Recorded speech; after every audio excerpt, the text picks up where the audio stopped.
As Sulu's task force proceeded towards Kittima, the fleet would be placed on high alert, and the neutral zone force was placed on heightened readiness, able to launch at a moment's notice. The Romulans, for their part, had preemptively gone onto high alert, and at the very moment the resolution was passed, expected a Federation attack any minute. The negotiations between the President and Preator were extremely fraught, not least because it took 9 to 12 hours for any message to reach the other party, and neither side wanted to lose face. The Tomed incident, as it was now named by the press, was front page news. Neither leader could afford to appear weak. By the end of the first week, negotiations had gotten nowhere, with each side stubbornly restating their position. Both leaders faced increasing demands from their military high command to act sooner rather than later. Crossing the neutral zone and reaching a Phase 1 target took about 10 days, give or take. The same obviously went for the other side. But the worry was that when the shooting match over Tomed began, the other side would already be in a position to hit you before your ships had even launched. So there was a lot of pressure to get your ships underway first so that they couldn't be taken out preemptively, and they would then be in a position ahead of time since they could loiter to await final orders, and you could always recall them at any time if you liked. Only after another week of posturing does talk of a peace deal begin to be entertained. However, due to the slow pace of communications and the relatively token gestures offered by each side, the negotiations failed to get anywhere. Both sides refused to give up anything of real value. By day 19, Praetor Halkai begins to doubt that the Federation has any intention of seeking peace. As such, she orders the 4th Strike Fleet to deploy to the neutral zone, and orders the 3rd, stationed on the Klingon border, to make ready, as they would infiltrate through Klingon space to outflank the Federation, striking where they would least expect it. By day 21, Commodore Sulu, now over halfway to his objective, became less and less confident that the political leaders back on Earth could come to a solution in time. I looked around my bridge. I saw so many young faces. Young, naive, ignorant faces. None of them seemed to realize that this voyage could be their last. Why should their generation pay for our mistakes? And so, in a final desperate attempt to save his crew, Commodore Sulu secretly and against orders sent a message to the Romulan fleet. But would the Romulans, or for that matter, his own subordinates, be willing to listen? Yet Sulu's pessimism may have been premature. On day 26, they received a message from Starfleet Command advising that a deal was within reach. However, when the Romulans responded on day 28, they suddenly rejected the deal. For all the while on Romulus, political machinations had been occurring under the Praetor's nose. Admiral Gaius, head of Imperial Intelligence, had carried out a coup against the moderate faction with the help of Colonel Parak, head of the Tal Shiar. He implicated the moderates in a plot to overthrow the Praetor. With any opposing voices silenced, Gaius and his allies persuaded the Praetor to renege on the peace agreement. It was a Federation smokescreen, an attempt for them to buy more time to build up their fleets.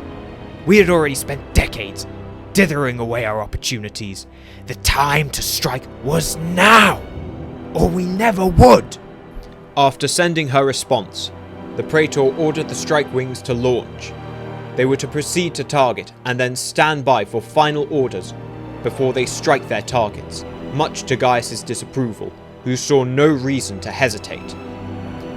When the President received the Praetor's final message, with less than 12 days before the task force reached Tomed, Lacan ordered the neutral zone force to launch and proceed to their targets, initially under the same orders as the Romulans, to await final confirmation on the order to fire. On the 17th of August, the Enterprise B and her sisters departed their starbases and cloaked, before setting course for the neutral zone. Meanwhile, coming the other way, were 8 Nova-class battleships.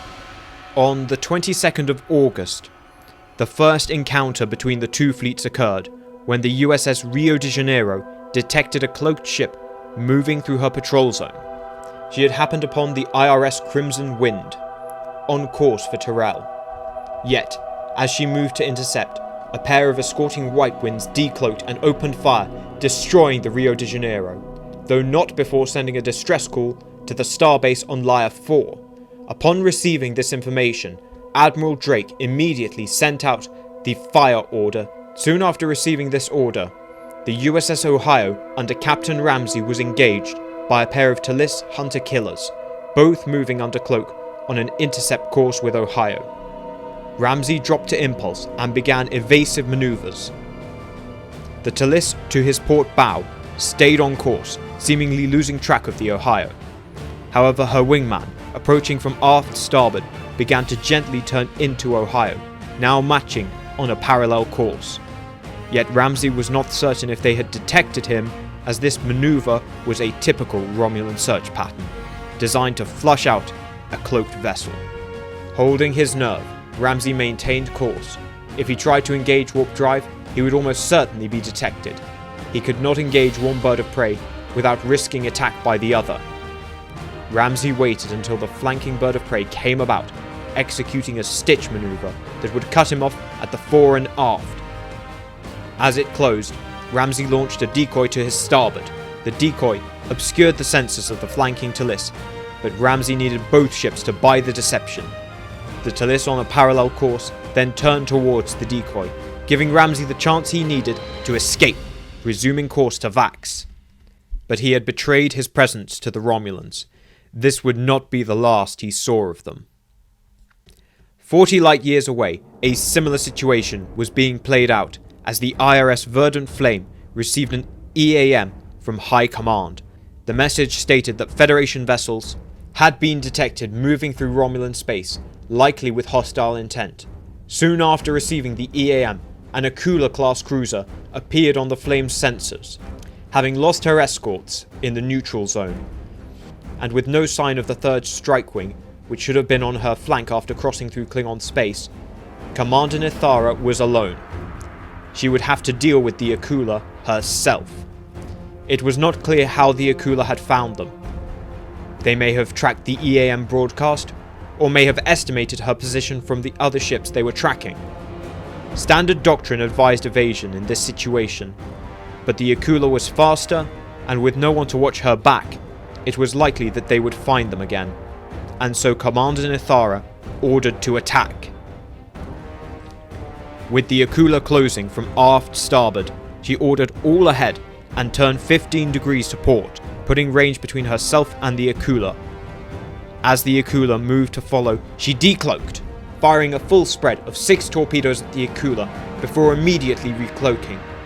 But before she could, the Akula fired 2 torpedoes of its own, before veering off to avoid the spread.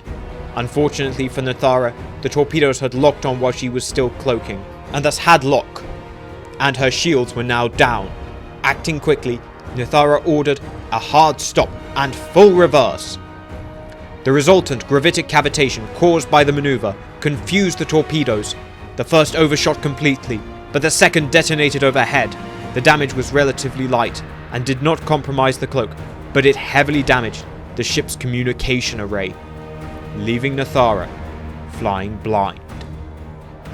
Meanwhile, 6 hours after the fire order was given by Admiral Drake, it reached Earth. The President was horrified by this escalation, but with less than 126 hours until Sulu engaged the Romulan fleet over Tomed, there was little he could do, only countermanding with a standby order, which mandated the ships to hold fire until the final order was given, or if they could not wait any longer. Unfortunately, it would be another 10 hours before the message reached their ships.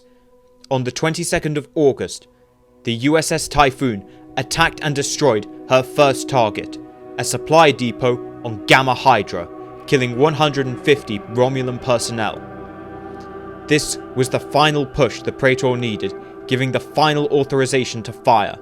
However, Verdant Flame was aware of none of this. Commander Nithara remained in the dark and solely focused on the enemy Akula, which she had lost track of after the torpedo exchange. However, knowing Starfleet tactics and procedures, she set a trap, having completely powered down her engines and waiting in the vicinity of the wreckage, which the Akula would surely investigate. Before long, the Akula reappeared on her sensors, moving towards her last known coordinates. Nithara waited patiently for the Akula to stray into the arc of fire for her plasma torpedoes. As the Akula did so, she decloaked, yet as she did she realized that it was a decoy. Quickly she recloaked, but this time the Akula launched a gas-tracking torpedo, which locked onto the Flame's ion trail. Nithara swung round to starboard and intersected with the Akula's own engine trail, then performed a full purge of the impulse manifold before cutting thrust. The two ion trails merged, and the torpedo began following the Akula's trail instead, landing a direct hit on the Akula, which, now heavily damaged, was defenseless as the Verdant Flame decloaked to finish her off. Nithara then recloaked and proceeded to her target, but the battle with the Akula had slowed her down significantly. She was still 4 days from target. But 2 days later, the USS Ohio had already arrived over Vax and was currently holding position, awaiting the final order to fire. Yet there was conflict on board. Because of their prior detection by the birds of prey, Captain Ramsey believed they should fire immediately. But his XO did not concur, arguing that their orders were to wait unless they had no other choice. The argument became more intense as a Firehawk battlecruiser entered the system and began searching for them. Still, the XO stood his ground. Now, with only 72 hours before the two fleets would engage, President Lacan prepared to give the final order when suddenly a message arrived from Commodore Sulu urging the President to stand down, as he and his opposite number had come to a settlement. Lacan was quick to send the stand down order, as was the Praetor when she was contacted by her own commander, in fact issuing the order 4 hours before Lacan. But with many ships now deep in Romulan space, it would take the message 12 hours to arrive. 12 uncertain hours. On board the USS Ohio, there was less than 60 hours left on the clock. But worse than that, the two birds of prey had joined the Firehawk and were beginning to close on Ohio's position. With the Romulans slowly closing in, they could not wait any longer. The executive officer finally concurred, and on the 26th of August, at 12:34, the USS Ohio decloaked and launched 2 tricobalt warheads at the colony of Vax, killing 7,000. She then quickly engaged war, now pursued by a vengeful Firehawk. While Ohio was fast, she was not agile, and the Firehawk was quick to close on them. Yet with only 15 seconds before the Firehawk entered weapons range, she stood down, then signalling Ohio to do the same. While Captain Ramsey believed this to be a Romulan deception, he knew that he could not outrun the Firehawk, and so he stood down. The order was then confirmed 1 hour later when he received the order directly from Starfleet Command, mandating that all ships were to decloak, disarm, and return to their own side of the neutral zone. All ships on both sides abided by this ceasefire, apart from one. Unable to restore communications, once the 0 hour passed, Commander Nithara had no choice, and on the 29th of August, the IRS Verdant Flame decloaked above Carpathia II and fired a volley of plasma torpedoes before the local defense flotilla forced her to stand down. But by that point, it was too late. The colony of Kolibata had been reduced to a smouldering crater, with over 5,000 inhabitants killed in a flash. Thus ended the Tomed incident. Inside those 12 fateful days, 9 starships had been destroyed, including the USS Typhoon, IRS Crimson Wind, USS Vanguard, IRS Silver Moon, USS Mako, IRS White Wind, USS Hernandez, IRS Swooping Shadow, and the USS Rio de Janeiro, with a total of 3,918 Romulan and Federation servicemen killed in action, and nearly 12,000 innocent men, women and children killed in the two strikes. Captain Ramsey and Commander Nithara were both court-martialed for their actions, but both were acquitted on the basis that they had acted well within the scope of their orders and exercised reasonable judgment given the situation.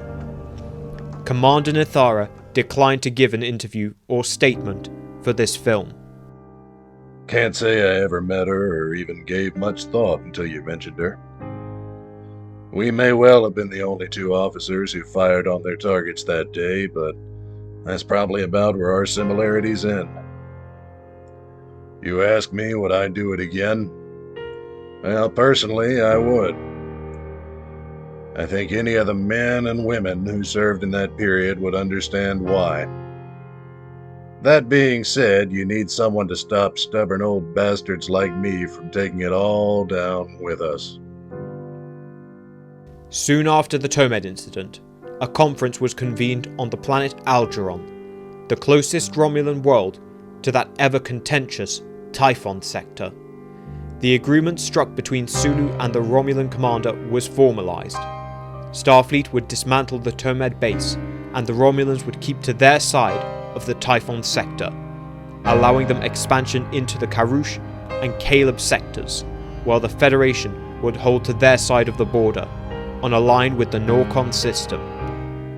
Further concessions and compromises were also agreed, with the newly appointed Ambassador Spock leading the peace effort. In order to lessen tension, several arms limitations were imposed, including the banning of weapons whose sole purpose was planetary destruction, such as tricobalt warheads or plasma torpedoes, although these weapons were already somewhat obsolete. The Federation would also give up her cloaking devices, since both powers having such devices created the unstable and volatile situation which caused that disaster. On the 10th of October 2311, the Treaty of Algernon was signed. While peace between Earth and Romulus was still far off, it brought both sides back from the brink. This time, peace prevailed. Despite being critical to the negotiations, Ambassador Spock hailed Commodore Sulu as the true hero of peace. Typical Vulcan humility for you. I don't think I could have bore to sit in that hall for weeks on end, talking minutiae. Give me a dangerous spatial anomaly any day. I guess I felt that old swashbucklers like me had gotten us into that mess. It was on us to fix it.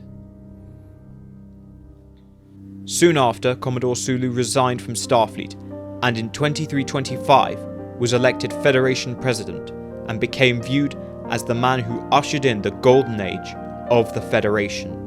Whilst on Romulus, Hal Kai stepped down and was replaced by a new, younger Praetor with a bold vision of the Empire's future. On Earth and Romulus, change was afoot, as the two powers looked into a bright future that beckoned in the 24th century.